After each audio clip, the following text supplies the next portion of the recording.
आज देखते हैं हिस्ट्री ऑफ क्रोमोथेरेपी। अब क्रोमोथेरेपी की हिस्ट्री जहाँ जितनी रिसर्च मैंने की है, मैंने 1550 BC से लेके 20th सेंचुरी तक की हिस्ट्री रिकॉर्ड की है, तो मैं ये शेयर करती हूँ आपसे।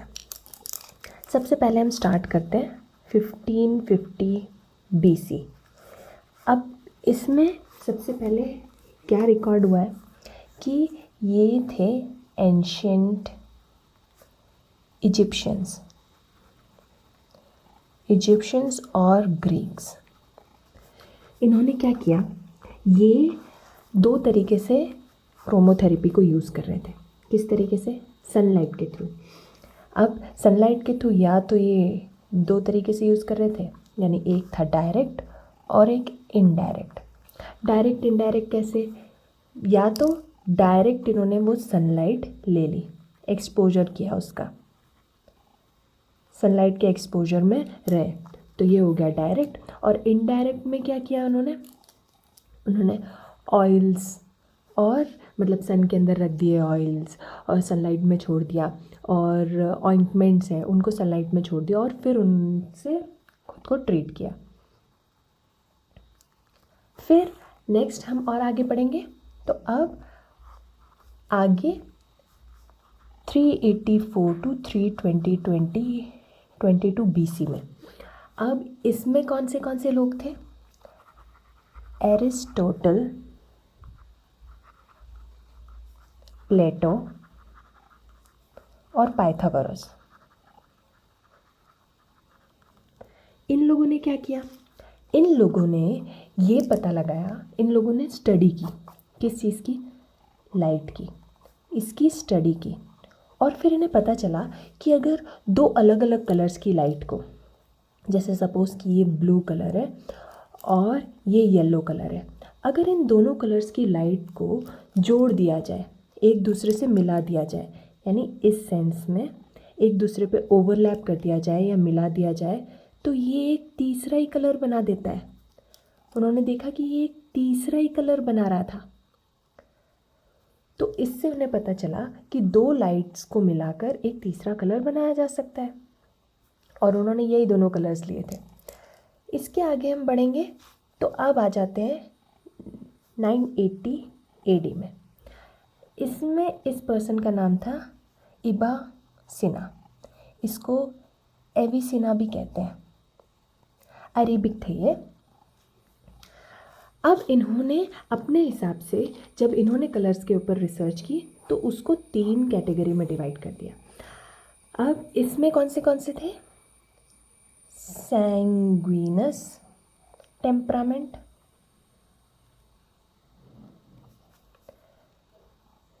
Phlegmatic temperament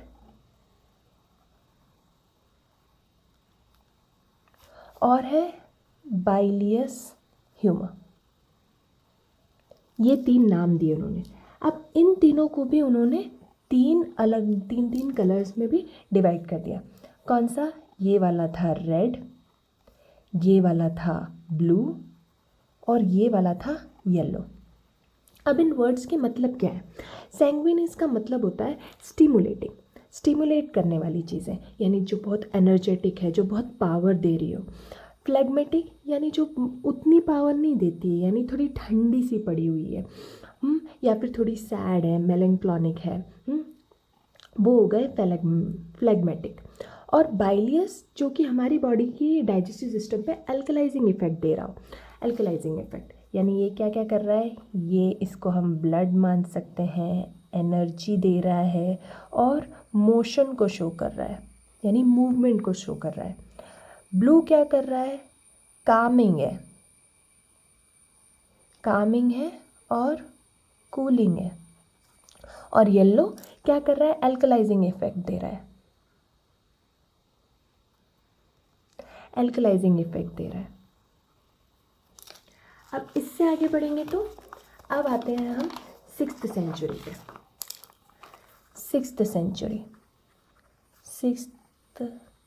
century. अब इसमें कौन है? आचार्य चरक।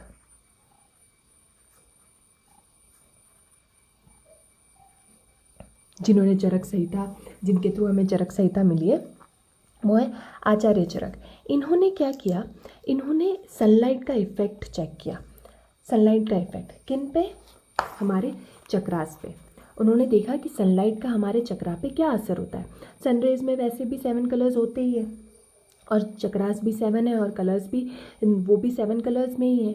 तो उन्होंने देखा कि सनलाइट का चक्रास पे क्या इफ़ेक्ट हो रहा है और उसके बाद में वेरियस चीज़ों को उन्होंने देखा कि sunlight balances the chakras. Sunlight हमारे चक्रास को बैलेंस करती है और फिर क्या किया, उससे बहुत सारे एलिमेंट्स को क्योर करने के लिए यूज़ किया। जब उन्होंने ये चीज़ पता कर ली तो उससे बहुत सारी बीमारियों को ठीक करने के लिए यूज़ किया उसको। इसके आगे हम बढ़ते हैं। अब हम आ जाते हैं 1666 पे। यहाँ पर सर आइजैक न्यूटन को ले आते हैं। इन्होंने क्या किया, इन्होंने हमें फर्स्ट कलर व्हील बना कर दी। फर्स्ट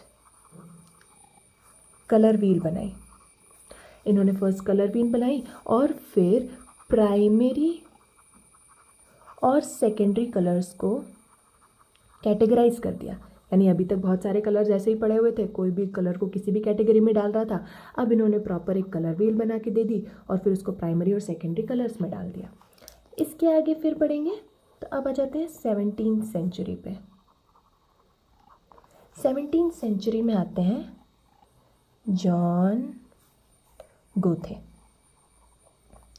अब इन्होंने हमें क्या बताया, इन्होंने बताया कि कलर्स की अपनी साइकोलॉजी होती है। यानी इन्होंने हमें कलर की साइकोलॉजी बताई।